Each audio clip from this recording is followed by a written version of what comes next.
तीन जादुई नंदे। तो दोस्तों आज की हमारी कहानी का नाम है तीन जादुई नंदे। माँ, आप हमारे लिए कपड़े लेकर आई क्या?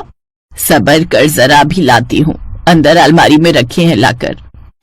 ये कहकर कमला सीधे अपने कमरे में गई और वापस आते हुए उसके हाथ में 2 पैकेट थे। और फिर छी, ये कैसा सूट है, कितना सस्ता सा लग रहा है। हाँ तो जितने पैसे मेरे पास थे उसमें यही 2 सूट आ पाए हैं। तो ये भी क्यों लाई माँ? जाओ वापस कर दो जहां से भी लाई हो।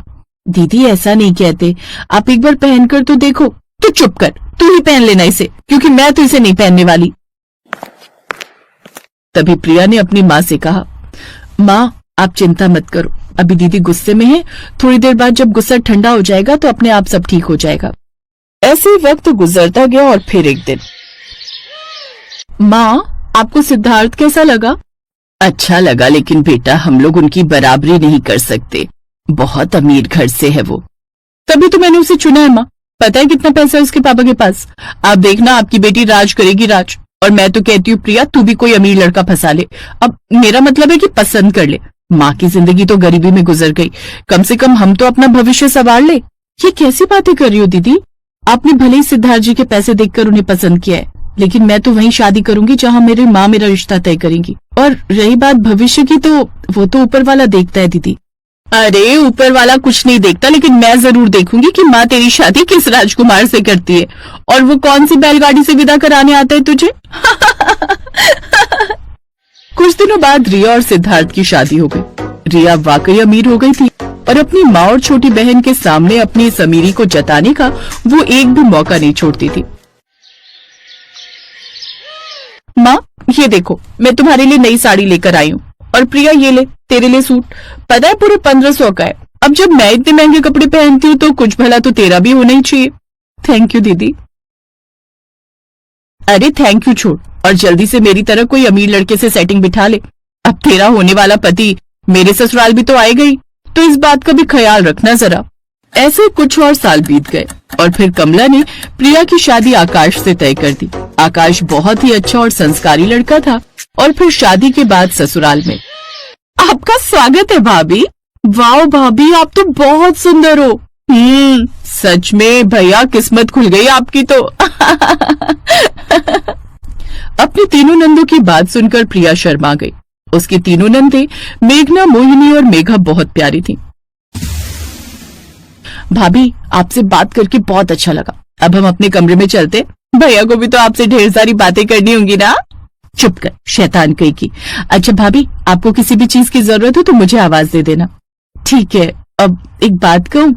हाँ बोलो ना भाभी। आप तीनों बड़ी ही प्यारी हो। अपनी तारीफ सुनकर तीनों बहनें मुस्कुराकर अपने कमरे में चली गई और फिर आकाश कमरे में आया। तो क्या बातें चल रही थी भाभी और नंदों के बीच? कुछ नहीं, मैं बस ये कह रही थी कि वो तीनों बड़ी ही प्यारी हैं। हाँ ये तो है, पता है माँ बाबूजी के जाने के बाद मैंने इन तीनों को अपनी बहनें नहीं बल्कि बेटियां मानकर पाला है। ये कहते हुए आकाश की आंखों में आंसू थे। फिर उसने लंबी सांस लेते हुए आगे कहा, वो रात में कभी नहीं भूल सकता। एक औरत इन तीनों बच्चियों को हमारे घर के बाहर छोड़कर चली गई और उसके कुछ दिन बाद ही मेरी माँ और बाबूजी को कुछ लोगों ने मार डाला।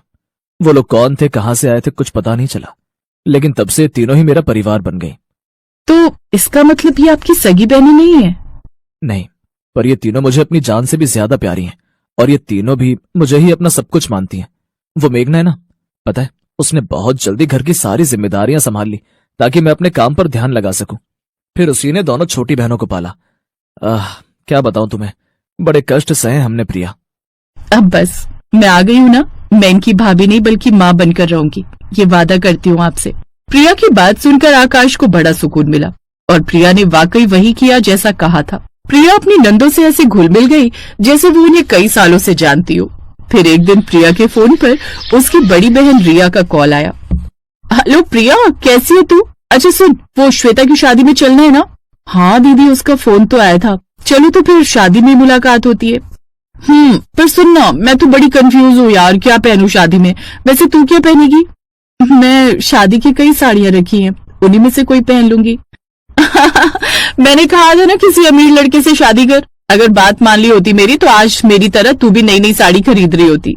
रिया की बात सुनकर प्रिया को गुस्सा भी आया और दुख भी हुआ, लेकिन उसने पलट कर कुछ कहा नहीं। फिर कुछ दिन बाद शादी का दिन भी आ गया और जब प्रिया तो दोस्तों, जैसा कि आपने यहाँ तक देखा कि ये दोनों लड़की एक गरीब परिवार में पैदा हुई थी और ये जो छोटी लड़की थी इसे तो कोई गम नहीं था, लेकिन जो बड़ी लड़की थी वो हर समय अपनी माँ को कहती रहती थी। उसके बाद उसने एक अमीर लड़के से शादी की और उसके पैसों को देखकर उससे प्यार किया।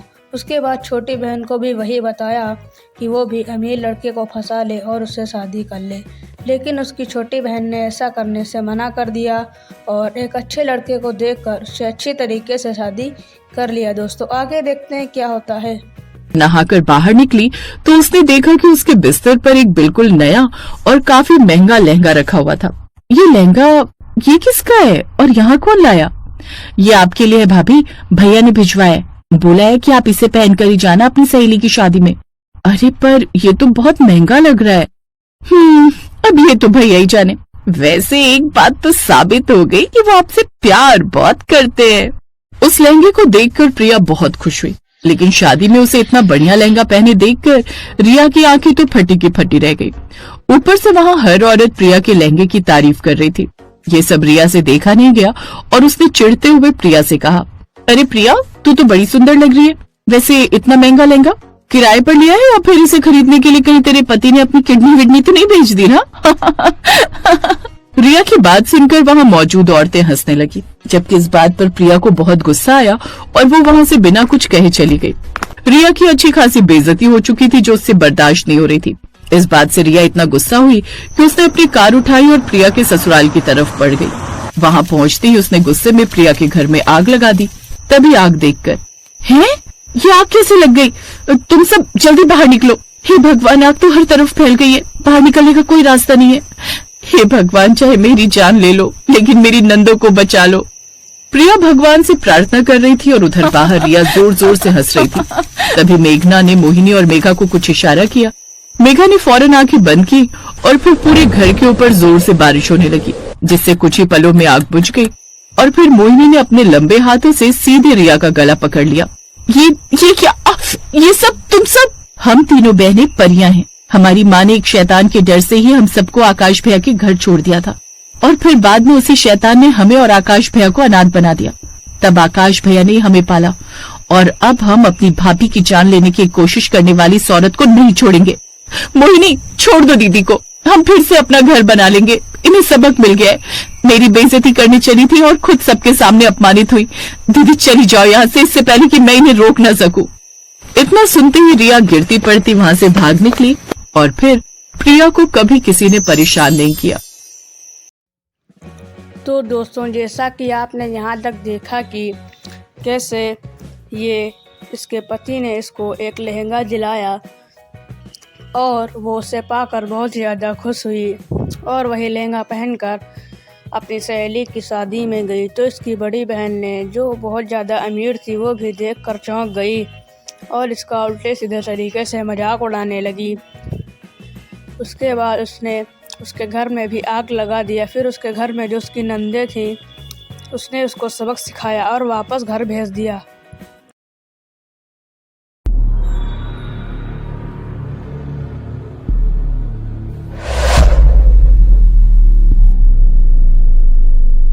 नई बहू ने बनाई चाउमीन। तो दोस्तों, आज की इस हमारी कहानी का नाम है नई बहू ने बनाई चाउमीन।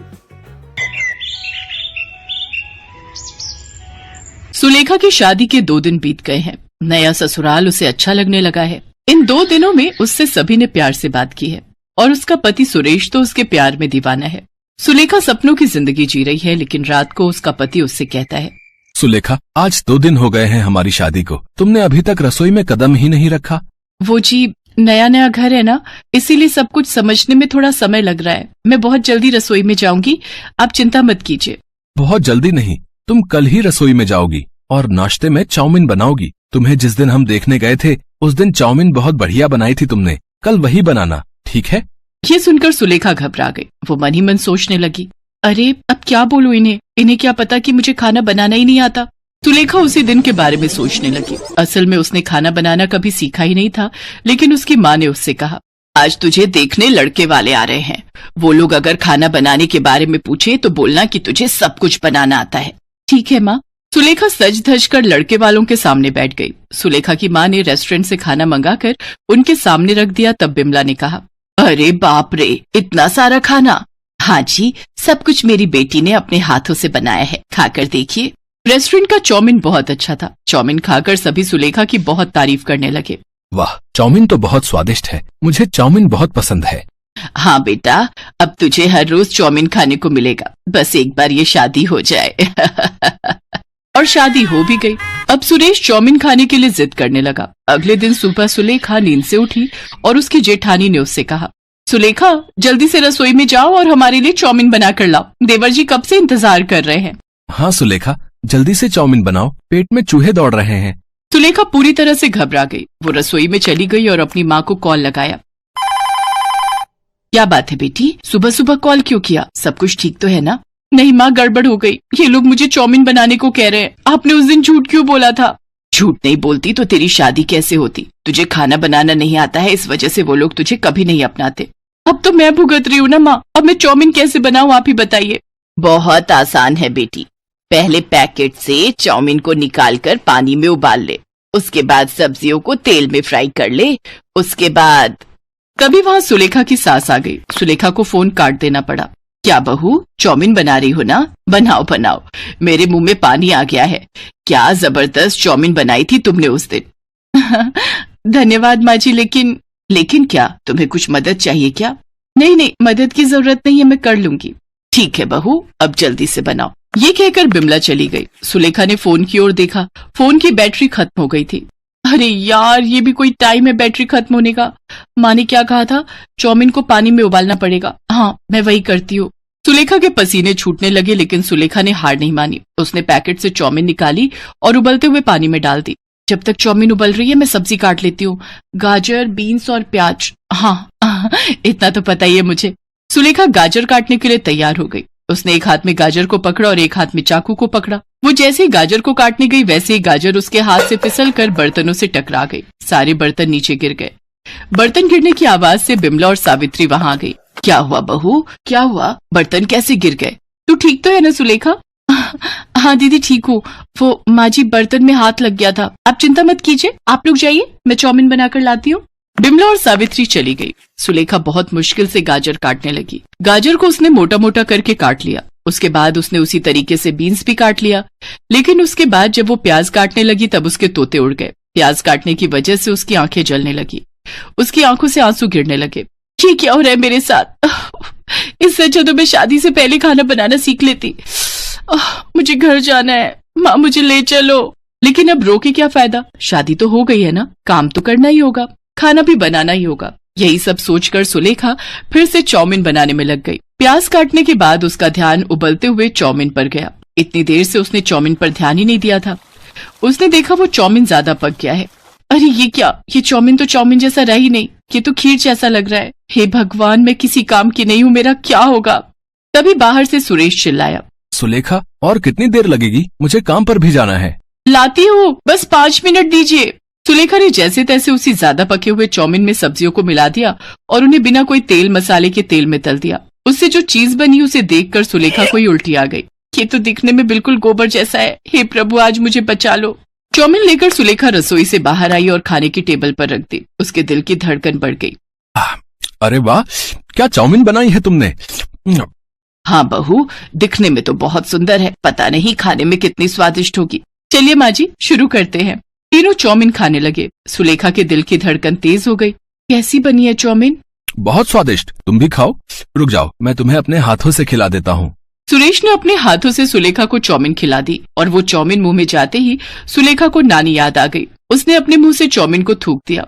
थू थू थू थू, ये तो बकवास है। कैसे खा रहे हो आप लोग? मुझे माफ कर दीजिए, मुझे चाउमीन बनानी नहीं आती, मुझे कुछ भी बनाना नहीं आता। माँ ने उस दिन झूठ बोला था ताकि मेरी शादी हो जाए, मुझे माफ कर दीजिए। अब तीनों हंस पड़े। हमें पता है बहू कि तुम्हें खाना बनाना नहीं आता है। क्या पता है? लेकिन कैसे पता चला? उस दिन तुम्हारे मायके से लौटते वक्त हमने डिनर के लिए एक रेस्टोरेंट से चाउमीन ले ली थी। खाने के बाद हमें बिल्कुल वैसा ही टेस्ट आया। तब हमें पता चला कि तुम्हें खाना बनाना नहीं आता है। तो फिर आपने मुझसे शादी क्यों की?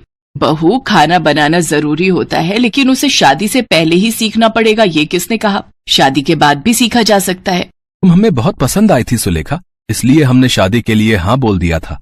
आप लोग कितने अच्छे हो, मैं आज से ही खाना बनाना सीखूंगी।